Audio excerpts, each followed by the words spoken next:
Hey guys, welcome back to another video, and today we're going to be looking at a topic that I'm excited for, but have no reason to be excited for. I think that this is just lockdown brain just making me excited for the small stuff, and honestly, it's the little things that get you by, so why not? We're just rolling with it today, okay? Today we're going to be looking at the differences, pros and cons of story-driven plots and character-driven plots, and what does that mean?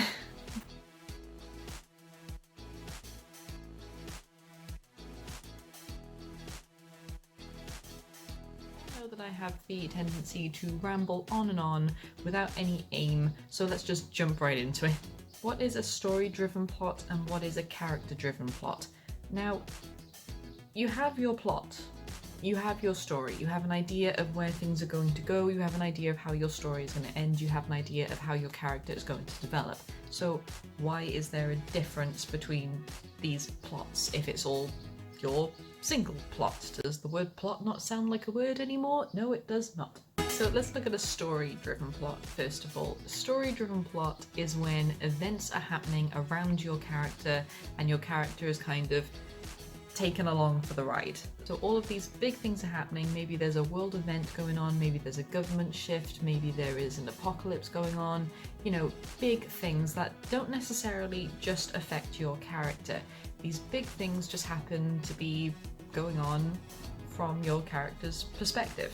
Here, characters don't really get to make a lot of decisions on their own. They kind of just react to what's happening around them, go along for the ride, and just see where it takes them. And the whole adventure of that plot simply comes from what is happening, not how the characters are feeling. I've got two examples for story-driven plots. The first one is not a series that I enjoyed at all, and that is the Divergent series. From the get-go, we have a huge exposition dump about the world. We have no insight to the character and how they're feeling. They just know, I have to be here at this time.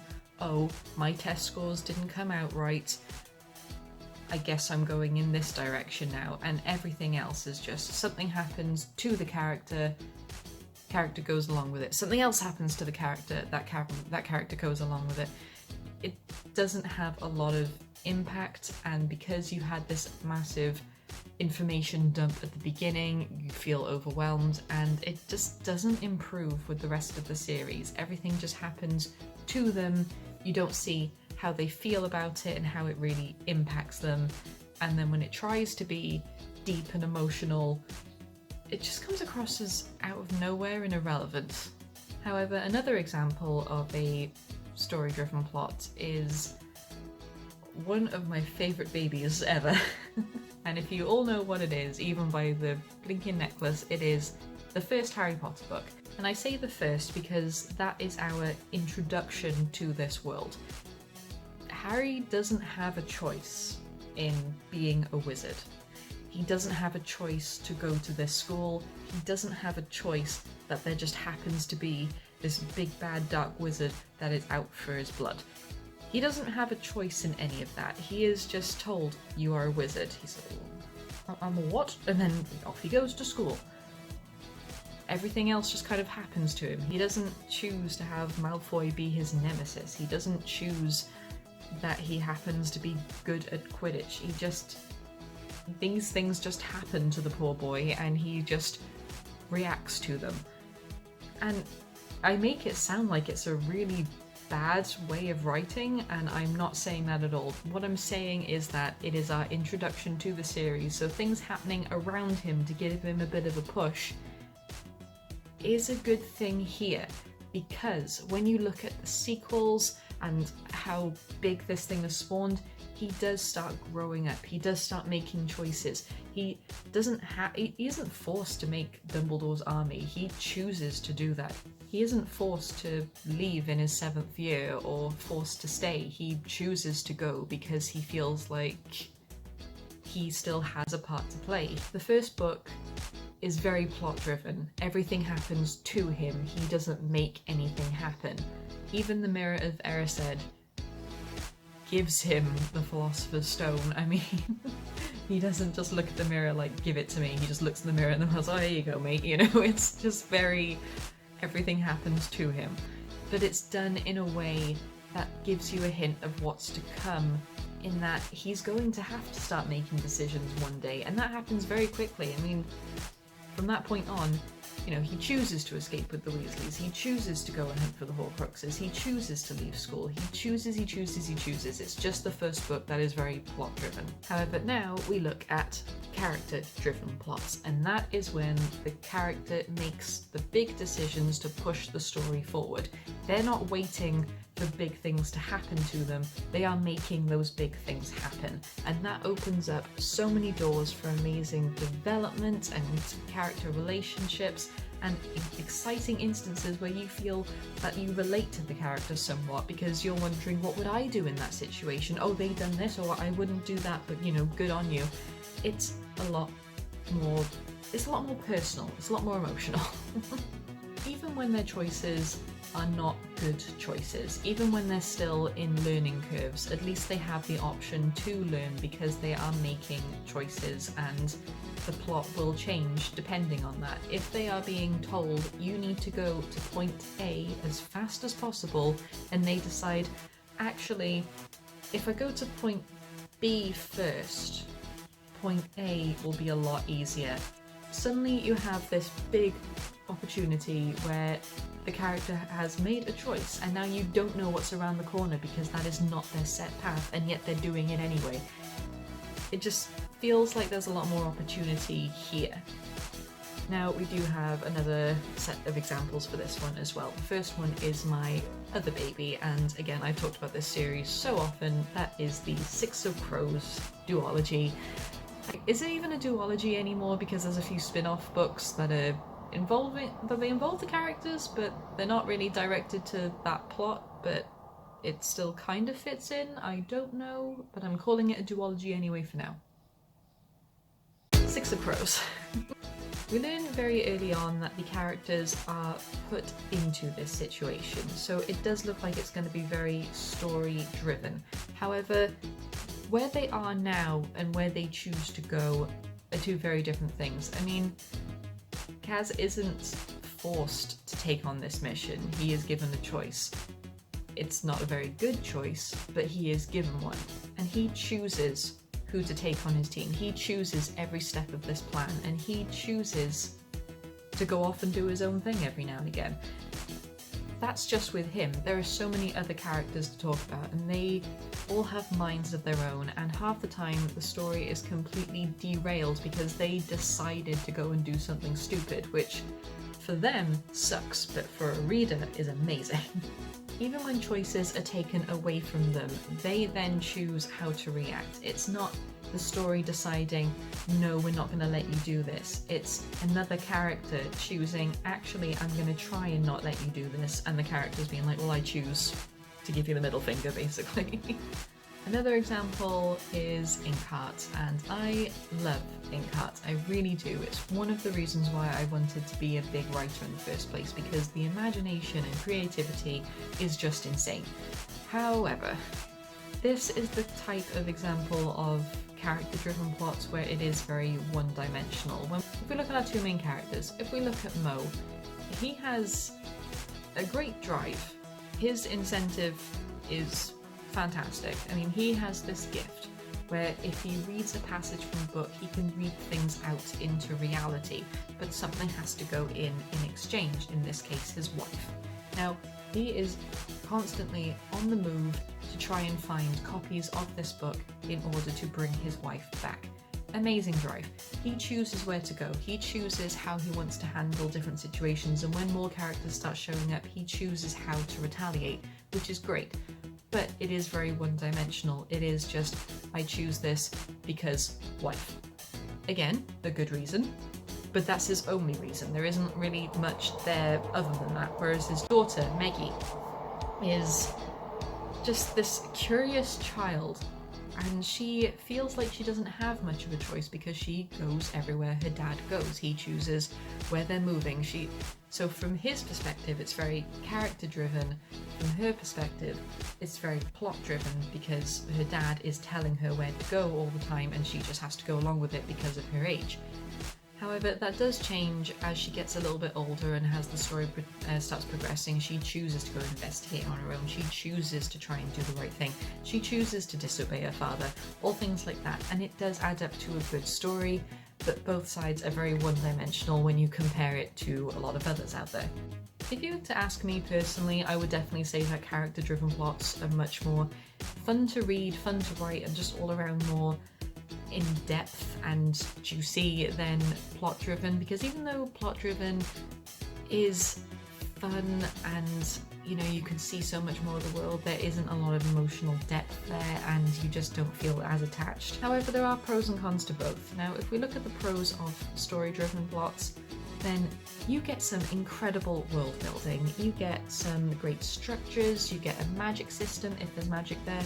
You just get to see so much more of the world and how it works, and it's so detailed and it is so clever, and you just can't help but admire it because you feel like you could be in this world. That part is fantastic. But when you look at the cons, there just isn't enough room for character growth, character arcs, and sometimes there's not even much of an end game because the world isn't really going to end just because your character does.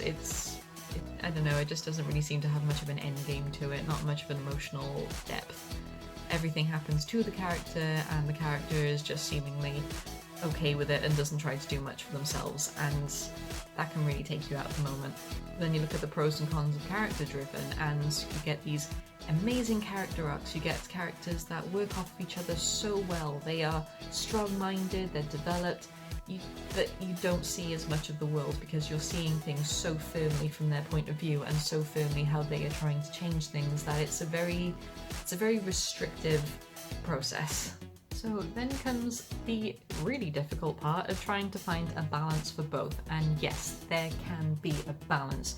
I mean, you can have a big plot-driven moment that just gives your character the kick up the backside, but then everything else afterwards, they are choosing how to react to it. I mean, one of the biggest examples I can think of right now, and it's because I finished it so recently, and that is Good Omens. And I've already said that I love this book. But when you look at the bigger picture, it's got so many religious connotations in it when you look at an angel and a demon as they are just doing their job. They don't have a choice in the matter. The demon has to do evil things. The angel has to do good things. When it comes to Armageddon and delivering the Antichrist, they don't have a choice. They have to bring this baby into a family, and they have to just accept the fact that a war is going to come and destroy the world. That is the way it's always been planned. That is the way it is. They don't have a choice. And if they do try and go against what their nature is, then there's going to be massive repercussions, and it's just going to end in disaster. They are never given the choice. It's instantly, you are an angel, you are a demon, good, bad, that is it. And even the demon, even Crowley even points this out at some point when he's just like, I didn't ask to be fallen, I just fell into the wrong crowd. And I love that so much, that if he had the choice, even though he still loves being a little bit on the dark side, would he have chosen it? And likewise with Aziraphale, he has these tendencies where he just pushes himself a little bit too far into the dark zone. He's horrified with himself for it, but it's the fact that he has that capability. This whole thing looks like it's going to be very plot driven. I mean, they even hammer home the point by having I still can't say her name. I'll just say Miss Device because that is her surname. Even with like Miss Device, she has a book that is full of prophecies of things that are going to happen, and no one has a choice in the matter. This is all building up to a massive plot-driven story-driven plot. I'm sure I got those mixed up along the way. When none of the characters have any choice at all, and they are just forced to react to what is going on. And that is such a great setup for when you actually see how things play out. And I'm not going to go into major spoilers or anything like that, I'm just going to give the hint of what is to come. So you've got these big things where no one has a choice, and this is how things are, and this is how they'll always will be, and you just gotta deal with it. But then, when the Antichrist does come along, Aziraphale and Crowley kind of understand that this is not good for them. This is not good for the world. They like it here. For some weird reason, they like it here.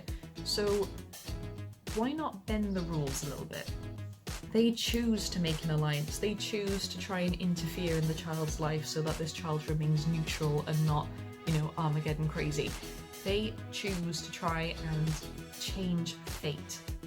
And that leads to some hilarious antics, because an angel and a demon are not meant to work together, and yet they choose to do so. Even with Miss Device, when she sees some prophecies that she's not completely okay with, she knows she knows she can't change them, she knows she can't do too much, but she does choose to twist them in any way that she wants to, just to try and get a better outcome. It's the fact that these characters are aware that they don't necessarily have much choice and yet still choose to rebel against that, which makes this such a great character-driven plot. At the end of the day, you need to find a balance. There is nothing wrong with having a big plot moment that just lands on your character's lap, and then the character spends the rest of the story picking and choosing what they're going to do to try and fix it, or try and make it worse, depending on what side they're on. There's nothing wrong with that. Likewise, there is nothing wrong with a character being so headstrong that they push the story forward all on their own. If a character just decides one day that they are just done with the way life is and they just want to make a stand, fantastic.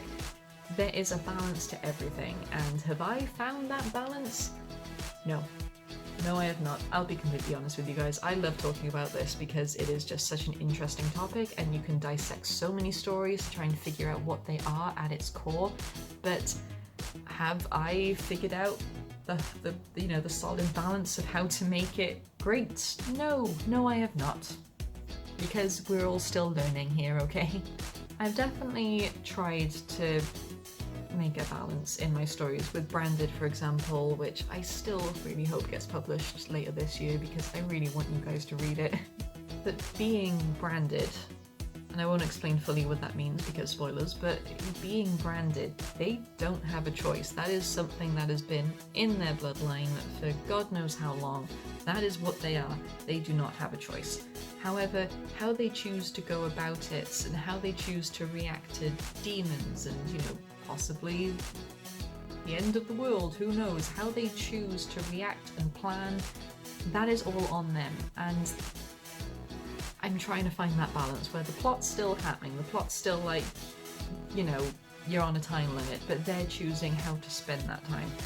I'm still in the editing stages, guys, okay? Give me a break. Hopefully later down the line I will be able to maybe give some advice on how to make this balance. As soon as I figure out what the hell I'm doing, I will definitely pass on the message, because I'm not doing well. Now, I hope you enjoyed this video. It was definitely really fun to make, and I'm sorry that I went on so many tangents. Yet again, I am really trying to work on it. I hope you guys are doing well. I hope you're staying safe. I hope you are just bringing your imagination to life in all of the fun ways, and I will see you guys in the next video. Goodbye, my scribblers.